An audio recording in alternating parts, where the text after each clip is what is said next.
तो दोस्तों हम लोगों ने 3 कंस्ट्रेंट पढ़ लिया है। अब हम लोग बात करते हैं बाकी 3 नॉट नल, चेक और डिफ़ॉल्ट कंस्ट्रेंट की। उसके लिए मैंने एक टेबल बना रखा है टीबीएल पर्सन, जो कि आईडी मैंने प्राइमरी की दे रखा है। नेम पे मैंने नॉट नल कंस्ट्रेंट दे रखा है। आधार पे मैंने यूनिक, पैन कार्ड पे यूनिक। एज पे मैंने डिफ़ॉल्ट कंस्ट्रेंट दे रखा है। सैलरी में मैंने चेक कंस्ट्रेंट दे रखा है। और कंट्री में हमने फॉरेन की कंस्ट्रेंट दे रखा है रेफरेंसेस के साथ। तो आइए इसको क्रिएट करते हैं और समझते हैं बाकी 3 कंस्ट्रेंट। तो आप देखिए यहाँ पे हम लोगों ने नेम पर नॉट नल कंस्ट्रेंट दे रखा है। इसका मतलब है कि अगर हम नेम कॉलम यहाँ से हटा दें और इंसर्ट करने की कोशिश करें तो इंसर्ट होगा ही नहीं, क्योंकि नल हमने अलाउ ही नहीं किया अपने कॉलम को। इसलिए हमें यहाँ पर मोहन देना ही होगा या कोई ना कोई नाम देना होगा स्ट्रिंग में, वैरचर में, तो ही वो वैल्यू इंसर्ट होगी। तो नॉट नल कंस्ट्रेंट यही कहता है। उसके बाद से है चेक कंस्ट्रेंट। चेक कंस्ट्रेंट आप देख सकते हैं सैलरी पे, कि जब भी मैं यहाँ इंसर्ट करने की कोशिश करूंगा तो चेक क्या करेगा, सैलरी इज ग्रेटर देन 10,000 ही रहे तभी वो इंसर्ट हो, वरना ना हो। अगर यहाँ पे मैं देखिए 10,000 1 रुपया ले रखा है, अभी मैं इसको 1,000 कर दूं और इसको इंसर्ट करने की कोशिश करूं तो इंसर्ट नहीं होगा, एरर देगा। आप देखिए, ये देखिए एरर दे रहा है।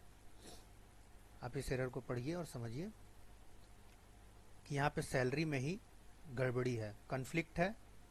ये देखिए कन्फ्लिक्ट अकर्ड इन डेटाबेस इतना। तो ये क्या है, नीचे रखता हूँ 9, नीचे रखता हूँ 9, नीचे रखता हूँ 9, नीचे रखता हूँ 9, नीचे रखता हूँ 9,999 रखूंगा तो भी नहीं इंसर्ट होगा। और 10,000 के ऊपर मैं जब रखूंगा, 10,000 भी रखूंगा तो नहीं होगा। 10,000 के ऊपर 1 रुपया ही बढ़ाता हूँ तभी जाके इंसर्ट होगा। तो ये आपका चेक कंस्टेंट लगा हुआ है सैलरी पे।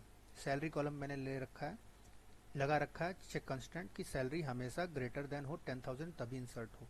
इसी तरीके से डिफॉल्ट कंस्टेंट मैंने लगा रखा है एज कॉलम पे, कि जब भी मैं एज को, यहाँ देखिए आप, एज कॉलम को मैं इंसर्ट नहीं कर रहा हूँ, नेम, आधार, पैन यहाँ आना चाहिए, एज मैं नहीं कर रहा हूँ। इसका मतलब है डिफॉल्ट मैं इंसर्ट ना करूं अगर एज को, तो वहां पर 18 ले, एज उसका 18 ही आए। और इसी के साथ साथ मैंने चेक भी लगा रखा है, इस पे चेक कंस्टेंट भी लगा रखा है। यानी कि इस कॉलम मैंने 2 कंस्टेंट लगा रखे हैं कि अगर मैं एज लगाऊं तो 18 से लेके 80 साल के बीच में लगाऊं, और अगर मैं लगाऊं ही ना, इंसर्ट ही ना कराऊं, अगर एज कॉलम को ही मैं हटा दूं, तो बाय डिफॉल्ट वो डिफॉल्ट कंस्टेंट के थ्रू 18 एज प्रिंट हो जाए, 18 उस पे इंसर्ट हो जाए। तो अब देखिए हम लोगों ने इस टेबल को बना रखा है और इसको हम लोग एग्जीक्यूट करते हैं। देखिए प्रॉपर एग्जीक्यूट होगा, क्योंकि हम लोगों ने नेम कॉलम ले रखा है, उसको हम लोगों ने एम्प्टी नहीं रखा है, नॉट नल नहीं रखा है। आधार यूनिक है, ठीक है, 1111 ले रखा है। पैन कार्ड भी मैंने ऐसे ही रैंडम डाल रखा है। और सैलरी पे मैंने 10,000 के ऊपर मैं ले रखा हूँ। और कंट्री ले रखा है। और एज, कंट्री 1 नंबर ले रखा है। और एज जो है, एज पे मैंने डिफॉल्ट कंस्टेंट ले रखा है, लगा रखा है, जिससे कि मैं इंसर्ट ना कराऊं तो भी वहां पे वैल्यू इंसर्ट हो जाए 18। अब चलिए हम लोग देखते हैं कि इतनी चीज़ें हुई हैं या नहीं। तो आप देखिए, ये देखिए यहाँ पर है 2 नंबर आईडी पर मोहन, उसके बाद से ये 1111 आधार, और 18 देखिए एज आ गया अपने आप ही। तो ये हो गया आपका डिफॉल्ट कंस्टेंट, ये हो गया सैलरी का चेक कंस्टेंट। तो और नॉट नल आप देख सकते हैं कि हमको नेम डालना ही होगा। अगर हम नेम हटा दें, यहाँ से नेम कॉलम ही हटा दें और यहाँ पर न डालें हम नेम कॉलम, तो यहाँ देखिए एरर देगा, ये इंसर्ट ही नहीं होने पाएगा।